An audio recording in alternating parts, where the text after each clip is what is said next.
بسم اللہ الرحمن الرحیم۔ السلام علیکم۔ آپ صلی اللہ علیہ وآلہ وسلم کی عمر مبارک 35 سال ہوئی تو مکہ میں زبردست سیلاب آیا۔ قریش نے سیلاب سے محفوظ رہنے کے لیے ایک بند بنا رکھا تھا، مگر یہ سیلاب اس قدر زبردست تھا کہ بند توڑ کر کعبہ میں داخل ہو گیا۔ پانی کے زبردست ریلے اور پانی کے اندر جمع ہونے کی وجہ سے کعبے کی دیواروں میں شگاف پڑ گئے۔ اس سے پہلے ایک مرتبہ یہ دیواریں آگ لگ جانے کی وجہ سے کمزور ہو چکی تھی، اور یہ واقعہ اس طرح ہوا تھا۔ ایک مرتبہ کوئی عورت کعبہ کو دھونی دے رہی تھی، اس آگ میں سے ایک چنگاری اٹھ کر کعبہ کے پردوں تک پہنچ گئی، جس سے پردوں کو آگ لگ گئی اور دیواریں تک جل گئی۔ تو دیواریں بہت کمزور ہو گئی تھیں، یہی وجہ تھی کہ سیلاب نے ان کمزور دیواروں میں شگاف کر دیا ہے۔ سیدنا ابراہیم علیہ السلام نے کعبہ کی جو دیواریں اٹھائی تھی وہ 9 گز اونچی تھی، ان پر چھت نہیں تھی۔ لوگ کعبے کے نذرانے وغیرہ لاتے، نذرانے کپڑے اور خوشبوؤں وغیرہ ہوتی تھی۔ کعبے کے اندر جو کنواں تھا یہ سب نذرانے اس کنویں میں ڈال دیے جاتے تھے۔ کنواں اندرونی حصے میں دائیں طرف تھا، اس کو کعبہ کا خزانہ کہا جاتا تھا۔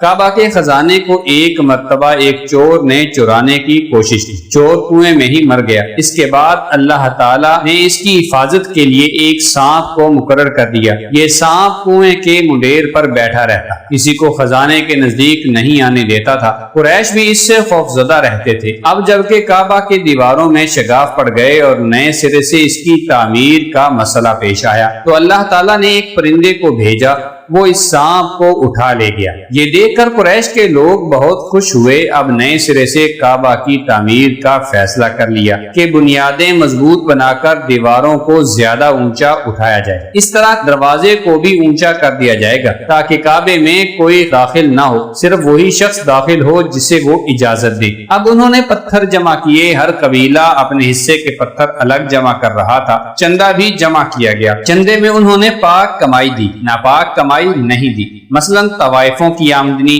سود کی کمائی، دوسروں کا مال غصب کر کے حاصل کی گئی دولت چندے میں نہیں دی۔ پاک کمائی انہوں نے بلا وجہ نہیں دی تھی۔ ایک خاص واقعہ پیش آیا تھا جس سے وہ اس نتیجے پر پہنچے تھے کہ اس کام میں صرف پاک کمائی لگائی جائے۔ وہ واقعہ یوں تھا کہ ایک قریشی سردار نے یہ کام شروع کرنے کے لیے ایک پتھر اٹھایا تو وہ پتھر اس کے ہاتھ سے نکل کر پھر اسی جگہ پہنچ گیا جہاں سے اسے اٹھایا گیا تھا۔ قریش حیران و پریشان ہوئے۔ آخر خود وہب کھڑا ہوا اور بولا، اے گروہ قریش، کعبہ کی بنیادوں میں سوائے پاک مال کے کوئی دوسرا مال شامل مت کرنا۔ بیت اللہ کی تعمیر میں کسی بدکار عورت کی کمائی یا زبردستی حاصل کی گئی دولت ہرگز شامل نہ کرنا۔ یہ وہب نبی کریم صلی اللہ علیہ وسلم کے والد حضرت عبداللہ کا ماموں تھا اور وہ اپنی قوم میں ایک شریف آدمی تھا۔ جب قریش کے لوگ خانہ کعبہ کی تعمیر کے لیے پتھر ڈھونڈ رہے تھے تو ان کے ساتھ نبی صلی اللہ علیہ وسلم بھی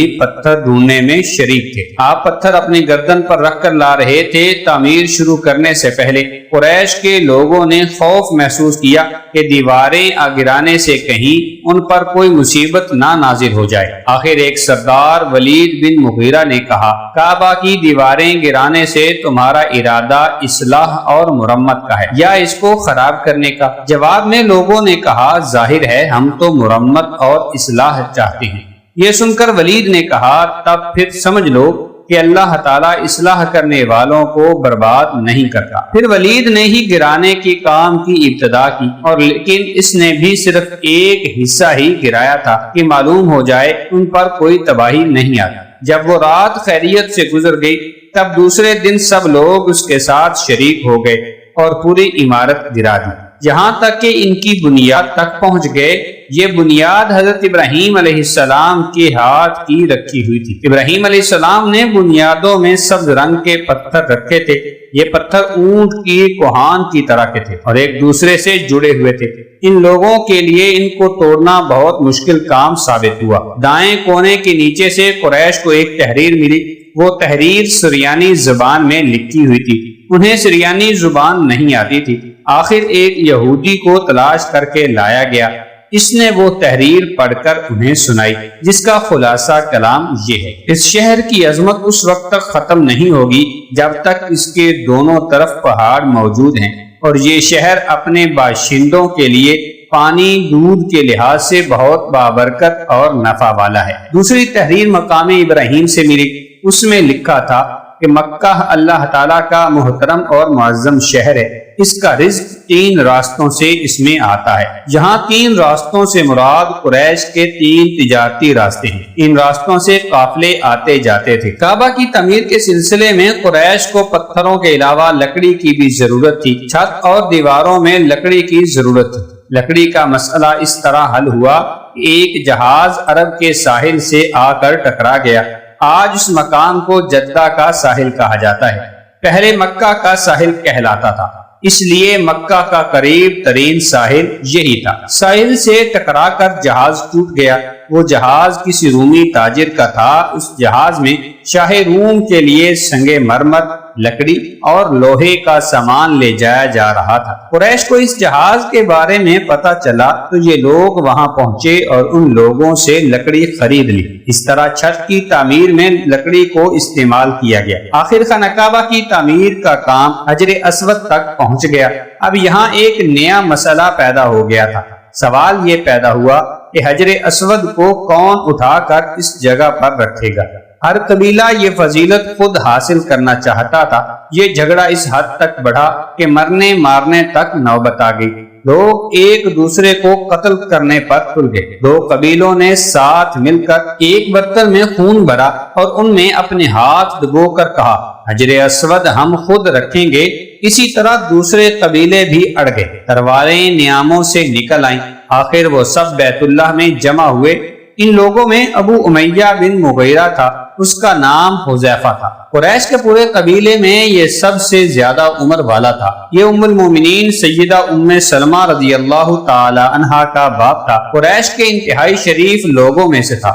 مسافروں کا سفر سامان، کھانا وغیرہ دینے کے سلسلے میں بہت مشہور تھا۔ کبھی سفر کرتا تو اپنے ساتھیوں کے کھانے پینے کا سامان خود کرتا تھا۔ اس وقت اس شدید جھگڑے کو ختم کرنے کے لیے اس نے ایک حل پیش کیا۔ اس نے سب سے کہا، اے قریش کے لوگوں، اپنا جھگڑا ختم کر کے تم یوں کرو کہ کل صبح حرم کے صفا نامی دروازے جو شخص سب سے پہلے داخل ہوگا اس سے فیصلہ کرا لو۔ وہ تمہارے درمیان جو فیصلہ کرے وہ سب اس کو مان لے۔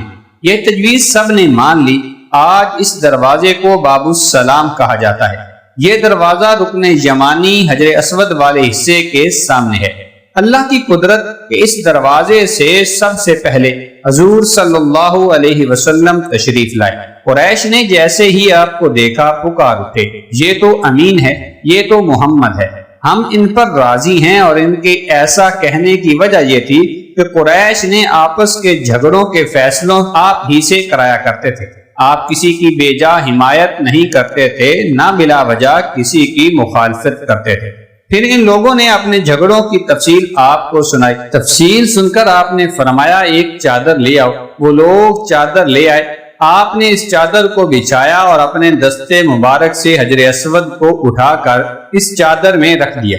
اس کے بعد آپ نے ارشاد فرمایا کہ ہر قبیلے کے لوگ اس چادر کا کنارہ پکڑ لیں، پھر سب مل کر ان کو اٹھائیں۔ انہوں نے ایسا ہی کیا، چادر کو اٹھائے ہوئے اس مقام تک آ گئے جہاں حجر اسود کو رکھنا تھا۔ اس کے بعد نبی صلی اللہ علیہ وسلم نے حجر اسود کو اٹھا کر اس کی جگہ رکھنا چاہا، لیکن اس وقت ایک نجدی شخص آگے بڑھا اور تیز آواز میں بولا۔ بڑے تعجب کی بات ہے کہ آپ لوگوں نے ایک کم عمر نوجوان کو اپنا رہنما بنا لیا، اس کی عزت افزائی میں لگ گئے ہو۔ یاد رکھو، یہ شخص سب کو گروہوں میں تقسیم کر دے گا، لوگوں کو پارا پارا کر دے گا۔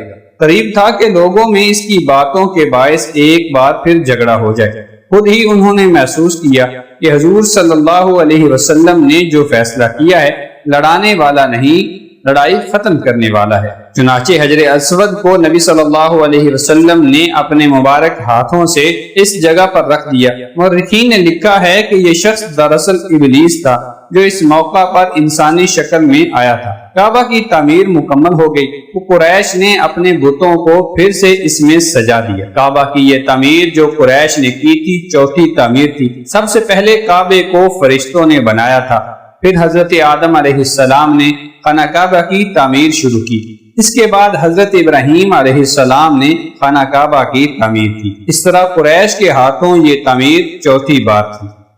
اس امید کے ساتھ آپ کو یہ ویڈیو ضرور پسند آئی ہوگی۔ ملتے ہیں ایک نئے دلچسپ معلوماتی ویڈیو کے ساتھ۔ دیکھتے رہیے نالج پیڈیا یوٹیوب چینل۔ اللہ تعالی ہم سب کا حامی و ناصر ہے۔